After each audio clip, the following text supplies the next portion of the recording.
Well, hello there. Yes, it's that time again.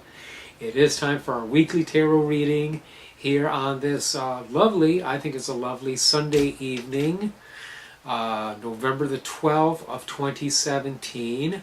And I have drawn some tarot cards for us. And I'll talk a little bit about astrology. So without further ado, let's just go ahead and get started. Okay, I drew three major arcana cards from the Tarot de Marseille, which is an older tarot going back to like the 18th century, pre-occulted, doesn't have all the esoteric significance, astrological information, Kabbalistic correspondences attached to it, but it's a very pure and I find very clear thing to read. So let's go ahead and take a look at what's coming up this week. In the light of these major arcana cards, looking at these, we have the Priestess, the Devil, and we have as well the Magician. That's right. So, looking at these carefully, we see the Priestess sits with her book of knowledge upon her lap. She is turned away from the Devil. Now, the Devil is our lower base nature. The devil is our impulses. Could be anger, could be lust, could be any energies inside of us that are not necessarily for our highest good.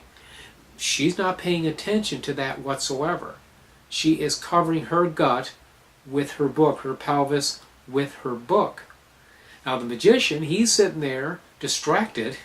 He's got his tools on his table, he's got his wand, but he's kind of like looking over at the devil, and he's like looking at his belly. If you follow the gaze, okay, it's what we do with this too. You follow his gaze, he's looking at the belly of the devil, where there's a mouth and eyes.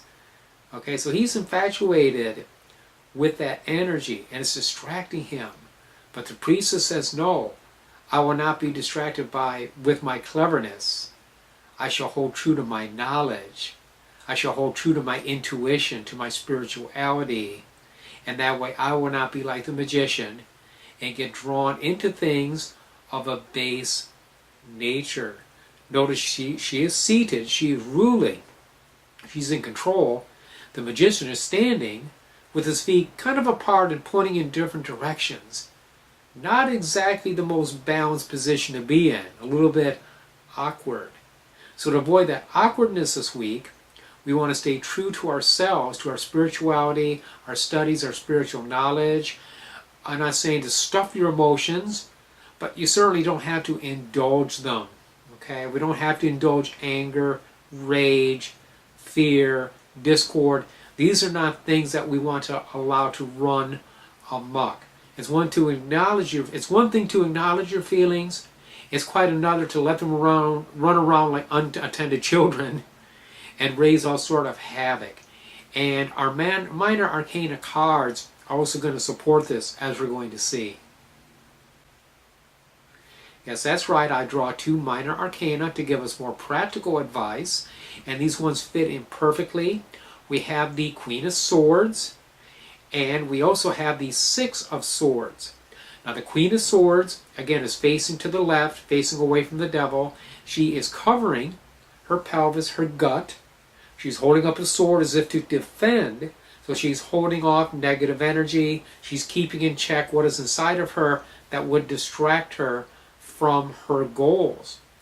And as we look at the Six of Swords, we see a growing thing in the middle of this archway of six swords. It seems like it's hemmed in, like it doesn't really have room to grow. And that's okay. Some things are better off not growing. Again, like anger, rage, fear, discord. These are things worth rooting out. They're not things you want to grow. Okay? So let's go ahead and draw that distinction. If we do that, I think we can have a really good week. Okay, well, every week I talk about astrology. Well, there's not a lot this week. I mean, there truly isn't. Mostly because we have a new moon coming up on Saturday. And for like the 3 days before the new moon, I don't do any magic, any spell work, because it's what's called the dark of the moon. Okay, the moon is like has no power. It's dying out completely. And at that time, the angelic beings aren't really that involved in our affairs, the way that I see it, in the tradition that I've been taught. It's better off just to kind of like leave things alone, not to mess with the planetary energies. And it's a shame because we do have Moon conjunct Jupiter on Thursday and Moon conjunct Venus on Friday. But again, this is in the dark of the moon. Now, if you come from some sort of tradition where this is cool to work with, you go ahead and take advantage of Jupiter, take advantage of Venus. I would not do it myself. Okay, I'm going to wait to do anything pretty much until after the new moon. The moon begins to wax, energies become stronger, and then I can begin to attract things to myself. I've got a couple days here to banish stuff up to about Wednesday, and then I'm just not going to do any magic at all. Just do some meditating, okay? Chop wood, carry water, and pretty much leave it. Go with that. Well, there you go. Thank you for watching our weekly tarot reading. I do appreciate you. Thank you so much. Appreciate your support. Until I see you next week, many, many blessings.